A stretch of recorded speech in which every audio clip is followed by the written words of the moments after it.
झांसी में भूमाफियाओं ने नगर के लोगों को कई तरह से ठगा है। आज जब प्रशासन उन कब्जाधारियों पर कार्रवाई कर रहा है जिन्होंने सरकारी भूमि पर घर, मकान या कोई दूसरा कब्जा किया हुआ है, लेकिन क्या वो दोषी है, इस बात पर कोई भी ध्यान नहीं देना चाहता। इन दिनों हो रही कार्रवाई की कुछ लोग तो सराहना कर रहे हैं, लेकिन वो लोग काफी परेशान हैं। चलिए बात करते हैं झांसी में कल खाली कराई गई जमीन की, जहां आंतिया तालाब के आसपास की खाली जमीन को कब्जा मुक्त कराने की कार्रवाई की गई। बीते रोज जब प्रशासनिक अमले के साथ राजस्व विभाग की टीम जरीब से नापने पहुंची तो वहां रहने वाले लोगों की धड़कनें बढ़ गई। इसके बाद प्रशासन ने करीब 1.5 दर्जन से अधिक घर व व्यावसायिक इमारतों पर लाल निशान लगा दिया। यहां तक कि पिछले निकाय चुनाव के समय जब प्रशासन व्यस्त था तो इसी का फायदा उठाकर एक भूमाफिया ने सरकारी जमीन पर हुए एक गोदाम और गौ आश्रय पर बुलडोजर चलवा दिया, जिसके बाद तो जैसे क्षेत्र में हड़कंप मच गया। दरअसल कई सालों से सरकारी जमीन पर कब्जा जमाए कब्जाधारियों ने कोर्ट से स्टे ले रखा था। यह जमीन शहर के बीचों बीच होने के कारण करोड़ों रुपए की है।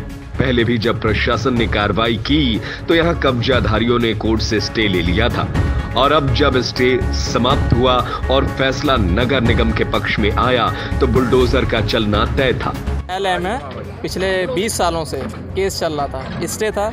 नगर निगम की ज़मीन थी ऑलरेडी पहले से ही, लेकिन पहले कुछ कारणों से यहाँ पर स्टे दे दिया गया था। फिर नगर निगम में काफ़ी प्रभावी तरीके से इसको न्यायालय में अपना पक्ष रखा, तो माननीय न्यायालय से अब इसका स्टे हट गया 20 साल बाद। अभी इसका 3-4 दिन पहले ही निर्णय आया था, तो इस निर्णय को ध्यान में रखते हुए नगर निगम यहाँ जो भी ज़मीन है उसको अपने पोजीशन में ले रहा है। और साथ ही साथ यहाँ पर अगर आप देखेंगे बहुत तेज़ी से अभी स्मार्ट सिटी भी काम करवाएगी, जिससे यहाँ के जो लोकल लोग हैं उनको पार्क वगैरह इन सब की सुविधा मिल सके। यहाँ जो गंदगी रहती थी उससे भी उसको छुटकारा मिलेगा, तो यहाँ के लोगों के लिए भी काफ़ी एक अच्छा प्रोजेक्ट है। कितना एरिया क्या कॉस्ट यहाँ अभी एकदम अप्रोक्सीमेटली मैं आपको बता पाऊंगा कि 3.77 हेक्टेयर के आसपास यहाँ पर रकबा था। क्या होगी मार्केट कीमत?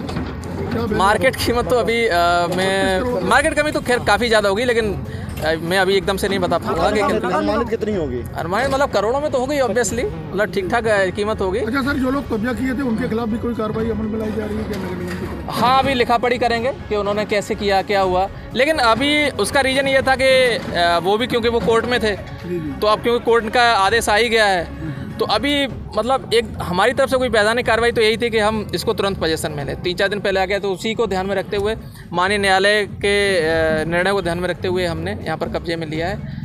आपको बताते चले कि यहाँ की जमीनें कुछ लोगों द्वारा कब्जाई गई है, तो कुछ भूमाफियाओं का शिकार हुए लोग प्रशासन की कार्रवाई का दंश झेल रहे हैं। दरअसल उन्हें पता ही नहीं था कि ये जमीन सरकारी है। उन्होंने झांसी के नटवर के लालों से जमीन खरीद ली, लेकिन जमीन का नंबर कोई और था, जबकि कब्जा उन्हें सरकारी जमीन पर करा दिया गया। हालांकि अगर इस मामले की उच्च स्तरीय जांच होगी तो राजस्व विभाग के लोग भी लपेटे में आ सकते हैं। फिलहाल वर्तमान की बात करें तो आंतिया तालाब के सामने मुख्य मार्ग पर बनी कई दुकानों में भी बड़ा गोलमाल हुआ है, लेकिन फिलहाल प्रशासन की नजर उन तक कब पहुंचेगी ये कहना मुश्किल है। झांसी से रवि परिहार की रिपोर्ट।